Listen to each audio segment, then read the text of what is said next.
Kavanaugh accuser's shocking polygraph results just exposed, shows what she's been hiding.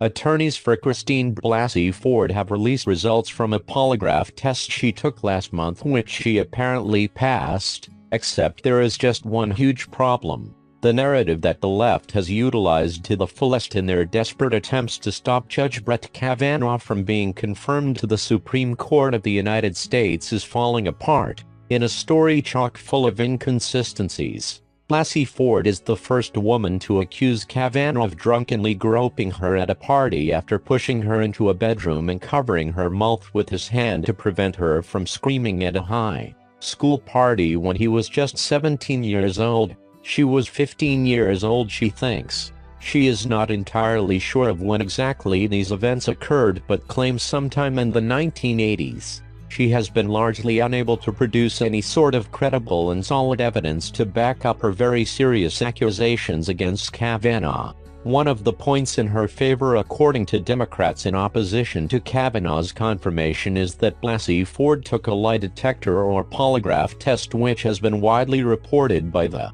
mainstream media as credible evidence to demonstrate she was not lying. The Washington Post reported that Blasey Ford sat for a test on August 7, 2018, on the advice of her attorney, who believed Ford would be attacked as a liar if she came forward. The results concluded that Ford was being truthful when she said a statement summarizing her allegations was accurate, the paper reported, adding that the polygraph was administered by a former FBI agent. Questions have arisen since the polygraph test was administered just 1 week after her letter to Senator Dianne Feinstein DCA. Many have wondered just how exactly Blasey Ford traveled from California to Maryland and back again, since she cited fear of flying as one reason to not testify before the Judiciary Committee. This prompted Senate Judiciary Committee Chairman Chuck Grassley to offer to come to her instead. That offer was declined. Now the actual details concerning the polygraph test have been released to the public and it makes her already flimsy story outright collapse. The biggest problem with the so-called lie detector results is that the examiner never actually asked questions about Kavanaugh during the polygraph test at all. The examiner conducting the polygraph simply had Blasey Ford scribble down her nearly 40-year-old memory of the drunken party. She was then asked two vague questions of the events which were simply, is any part of your statement false and did you make up any part of your statement? It is vitally important to understand Kavanaugh's name was literally never brought up in the interview.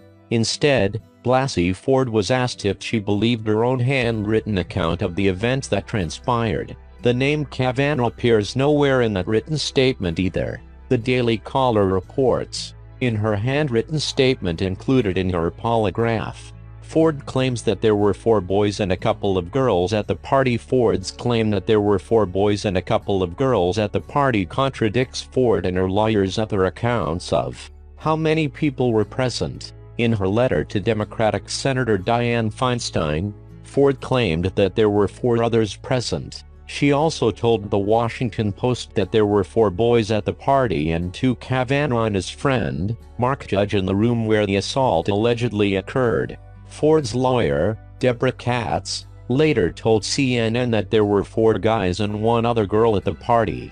She says that there were 4 guys there. These are high school students, as was she. There were 4 guys there. Were there any girls there that day? CNN anchor Allison Camberota asked Katz on September 17. Yes, there was another girl at this party, Katz replied. Since Ford's allegations were first made public, there have been 3 different accounts of how many people were at the party she claims to have been assaulted at. 4 boys and 1 girl, and 4 boys and a couple of girls. Kavanaugh, Judge and 2 other alleged party attendees all say they do not recall the party in question or any assault. In addition, the credibility of using a polygraph exam as proof is questionable at best, as many critics of the test claim polygraphs to be worthless. The Daily Beast reports, while law enforcement and national security agencies employ the so-called lie detector as a tool for investigations and employment checks, it is rarely used as evidence in court. and the 2005 Federal Violence Against Women Act stipulated that any state that requires victims of a sexual offense to take an exam would be ineligible for certain grants. Nevertheless, the polygraph has figured in several recent high-profile sexual misconduct cases. Porn star Stormy Daniels released one she took as a requirement for a magazine story about her alleged affair